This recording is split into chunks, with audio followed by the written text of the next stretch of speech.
الرحیم نحمدہ و نصلی علی رسولہ الکریم۔ ہر انسان نے موت کا ذائقہ چکھنا ہے، تو مسلمان کے لیے موت کے وقت شریعت کے کیا احکامات ہیں، اس کو مسنون طریقے سے شریعت کے حکم کے مطابق غسل کیسے دینا ہے اور اس کو مسنون طریقے سے کفن کیسے دینا ہے، تو اس کا طریقہ ہم ابھی پریکٹیکل آپ کے سامنے بیان کریں گے۔ تو اس سے پہلے کچھ موت کے وقت کے جو اسلامی شرعی احکامات ہیں ان کا تذکرہ ہوگا۔ تو جب کوئی ایسا بندہ ہے جس کا موت کا وقت قریب ہو، تو اس کے لیے حکم یہ ہے کہ اس کو چارپائی پر اس طرح کمر کے بل سیدھا لٹا دینا چاہیے، اور اگر آسانی سے ممکن ہو، میت کو تکلیف نہ پہنچے، تو اس کا چہرہ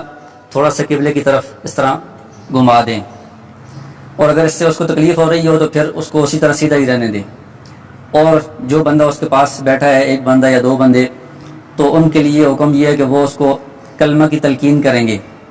تو کلمہ کی تلقین اس طرح نہیں ہوگی کہ اس کو کہیں گے کہ تم کلمہ پڑھو، اس طرح اس کو حکم نہیں دیں گے، کیونکہ یہ بہت سختی کا وقت ہوتا ہے، بہت پریشانی کا وقت ہوتا ہے۔ تو اگر خدا نخواستہ اس کے منہ سے کوئی ایسی بات نکل گئی تو یہ اس کے ایمان کے لیے خطرہ بن جائے گا کہ میں کلمہ نہیں پڑھتا،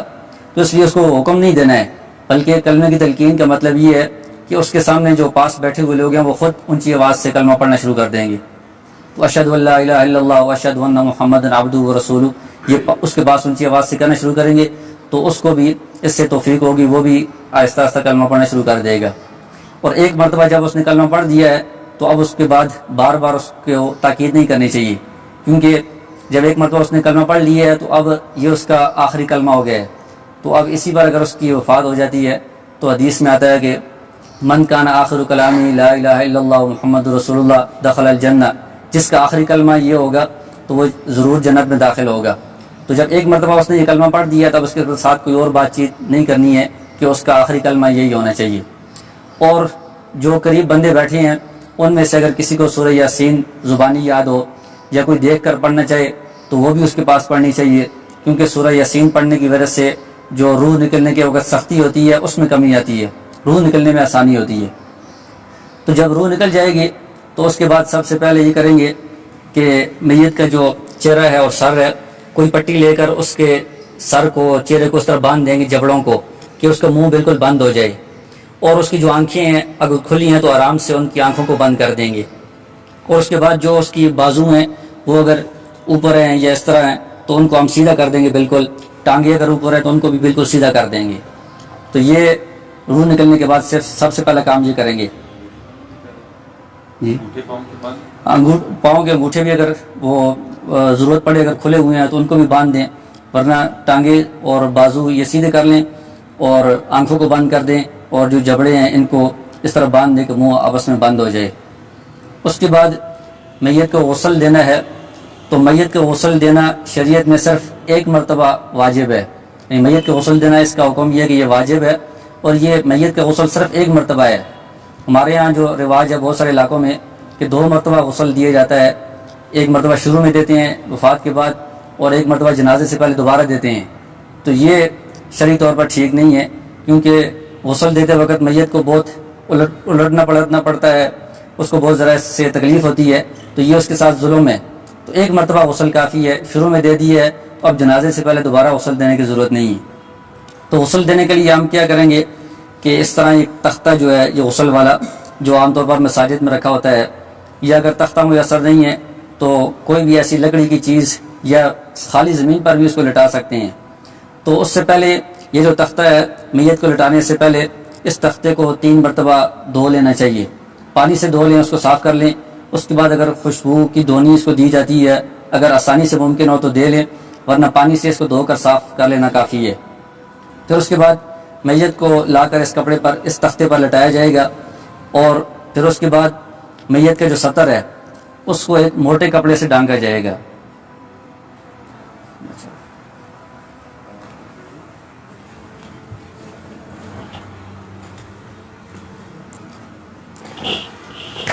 تو مرد کا جو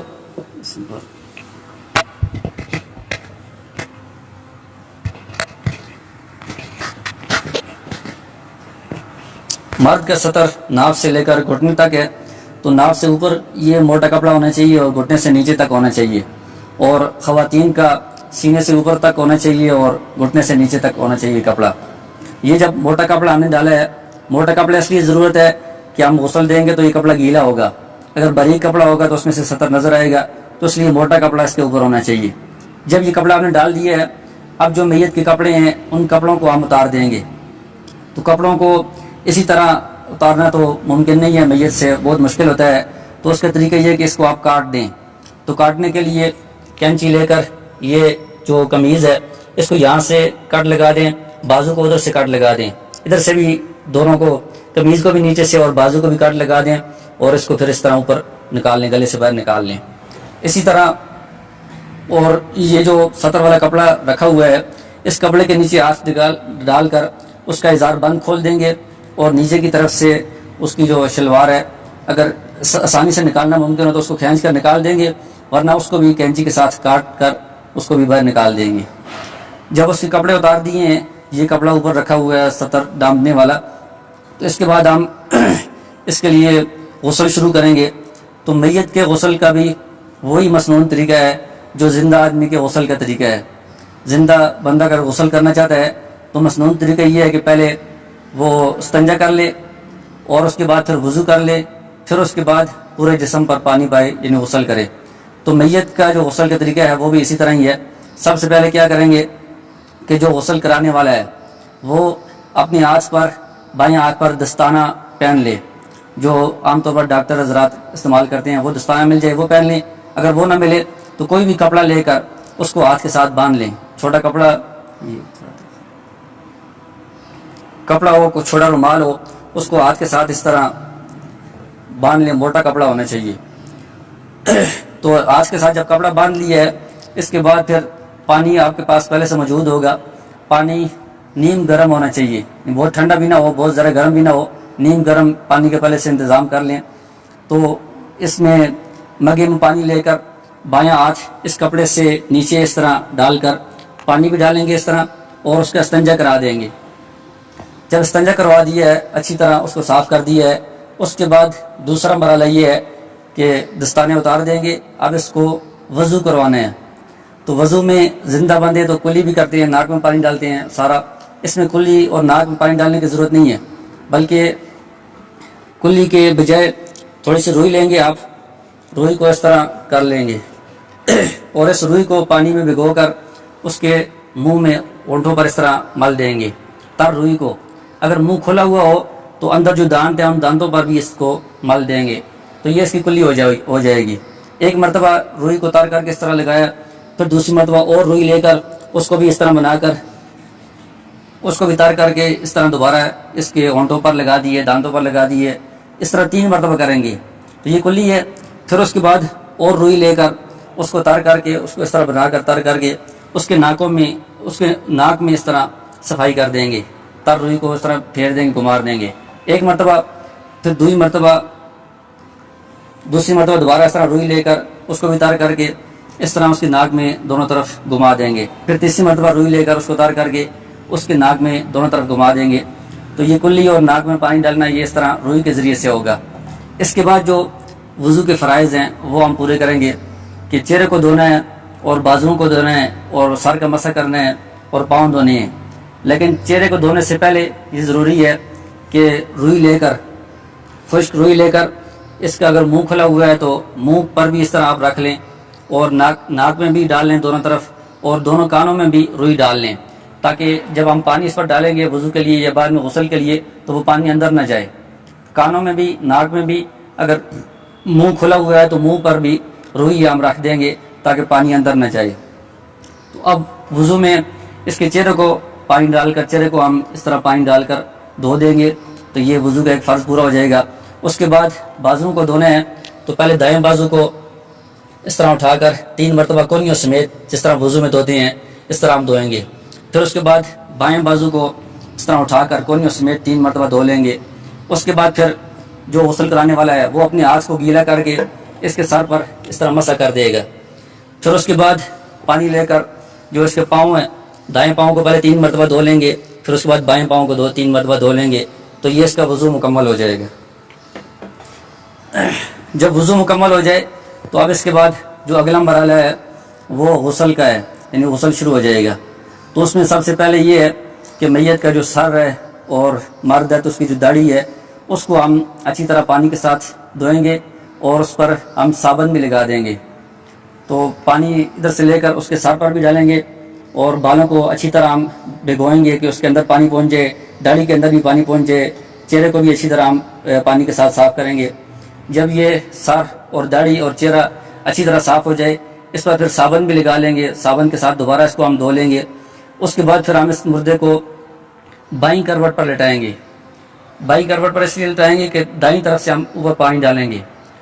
تو اب ہم اس کو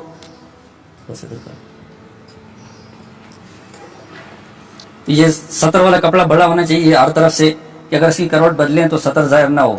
تو بائیں کروٹ پر ہم نے لٹا دیا ہے تو دائیں طرف سے ہم پانی بہانا شروع کریں گے۔ تو ادھر پانی بہائیں گے اور جو سطر والا ایسا ہے اس میں کپڑے کے نیچے سے اس طرح مگا ڈال کر آگے پانی ڈالیں گے، اس طرف سے بھی ٹانگوں پر ڈالیں گے اور کپڑے کو تھوڑا سا اٹھا کر ادھر سے اس طرح تیزی کے ساتھ پانی اندر ڈالیں گے۔ تو یہ اوپر سے جب ہم نے دائیں کروٹ پر پانی ڈالا ہے تو 3 مرتبہ ہم پانی ڈالیں گے اس طرح، اور پانی اتنا ڈالیں گے کہ جو نیچے جگہ ہے،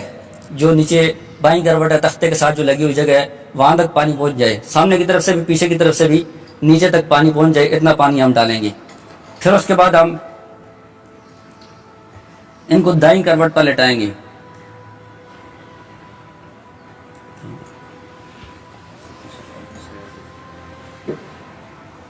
دائیں کروٹ پر جب لٹا دی ہے تو اب بائیں کروٹ اوپر ہو گئی ہے، اس پر ہم اسی طرح 3 دفعہ پانی بہائیں گے۔ یہاں سے شروع کریں گے اور ادھر کپڑے کے نیچے سے پانی ڈالیں گے اور اس طرح ٹانگوں پر بھی پانی ڈالیں گے اور کپڑے کے نیچے سے یہ سارا جو جسم ہے یہ 3 مرتبہ اس کو بھگونا ہے۔ اتنا پانی ڈالنا ہے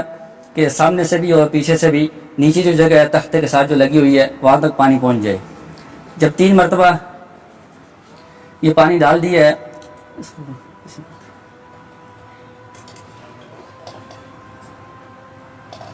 تو اب سر پر تو ہم نے صابن لگا دی ہے، چہرے پر بھی صابن لگا دی ہے، داڑھی پر بھی لگا دی ہے، جو باقی جسم ہے اس پر بھی اگر صابن لگانے کی ضرورت ہو تو اس پر بھی صابن لگا لیں۔ جو سطر والا ایسا ہے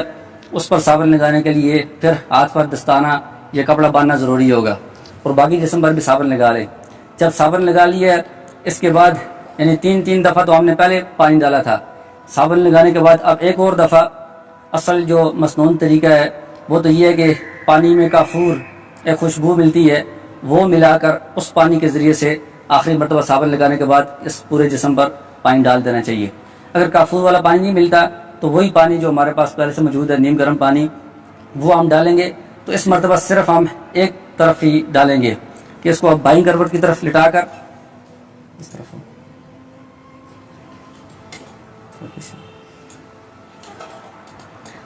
تو بائیں کروٹ پر لٹا کر دائیں طرف سے اس کو سارا پانی آخر تک بہا دیں گے۔ کافور ملا ہوا اگر پانی میسر ہو تو وہ ڈالیں گے، ورنہ جو عام سادہ پانی ہے نیم گرم پانی وہی سارا ہم اس میں ڈال دیں گے۔ اس دفعہ دوبارہ بائیں کروٹ پر لٹانا ضروری نہیں ہے، بس اس طرف سے یہ مکمل ہو گئے۔ تو جب پورے جسم پر پانی ڈال دیا ہے اور صابن بھی لگا دیا ہے، اس کے بعد دوبارہ بھی پانی ڈال دیا ہے، اب اس کے بعد جو اگلا کام کرنا ہے وہ یہ ہے کہ جو غسل کرانے والا ہے وہ خود یا کسی کی مدد سے اس کے سر کو ادھر سے تھوڑا سا اوپر کریں گے، پیٹ کو بھی تھوڑا سہارا دے کر اوپر کریں گے۔ اب اس کے بعد وہ جو پیٹ ہے اس کو ہلکا ہلکا دبائیں گے، اس طرح ہلکا ہلکا، زیادہ زور سے نہیں، ہلکا ہلکا یہاں سے دبائیں گے۔ تو اگر اس کے بعد کوئی نجاست وغیرہ نکلتی ہے تو دوبارہ وہ ہاتھ پر دستانہ باندھ کر یہ کپڑا باندھ کر دوبارہ وہ اس کا استنجا کروا دیں گے، اس نجاست کو صاف کر دیں گے۔ یہ جو ابھی اگر بعد میں نجاست نکلتی ہے اس سے جو پہلے غسل ہو گیا ہے اس پر کوئی فرق نہیں پڑے گا، دوبارہ غسل کرنے کی ضرورت نہیں ہے، بس وہ جو پہلے غسل ہو گیا ہے وہ مسنون غسل مکمل ہو گیا ہے۔ اب اگر نجاست نکلتی ہے تو صرف اس کو صاف کر دینا کافی ہے۔ جب یہ کام ہو گیا ہے تو اب جو اس کا غسل ہے وہ سارا مکمل ہو گیا ہے۔ اب ہم نے کیا کرنا ہے کہ کفن کے لیے اس کو چرپائی پر لٹانا ہے، کفن باندھنے کا انتظام کرنا ہے، اس کی صحیح ترتیب کرنی ہے۔ تو اس کے لیے پہلے ہم تولیے، چونکہ یہ سارا اس کا جسم گیلا ہے تو اس لیے پہلے ہم تولیے کے ذریعے سے اس جسم کو خشک کریں گے۔ تو تولیے کو جس طرح زندہ لوگ استعمال کرتے ہیں اس طرح رگڑ کر مل کر اس طرح استعمال نہیں کرنا، کیونکہ بعض اوقات جلد بہت کمزور ہوتی ہے تو اس کو بھی نقصان پہنچتا ہے. تو اس کو ہم اس طرح کر کے اس کے اوپر صرف رکھیں گے کہ وہ پانی کو چوس لے. اس طرح زیادہ زور سے اس کو ملنا نہیں ہے. تو تولیے کے ذریعے سے اس کے بالوں کو بھی، داڑھی کے بالوں کو، چہرے کو اور جسم کو ہم خشک کر لیں گے. خشک کرنے کے بعد یہ جو کپڑا ہے جو ہم نے پہلے سے سطر پر ڈالا ہوا ہے، یہ تو ابھی پانی کے ساتھ بہت زیادہ بھیگ گیا ہے. تو اب ہم اس کے اوپر خشک کپڑا ڈالیں گے سطر کو چھپانے کے لیے. اس کو ہم نکال لیں گے.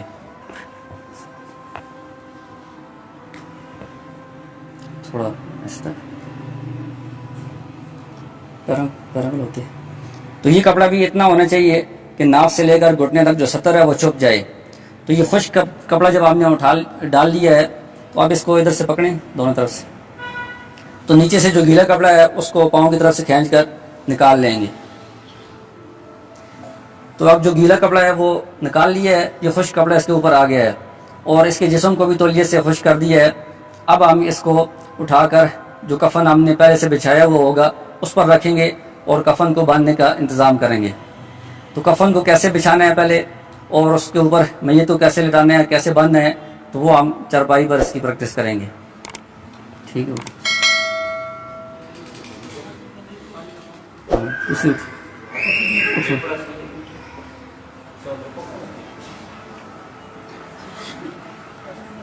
لگی رہی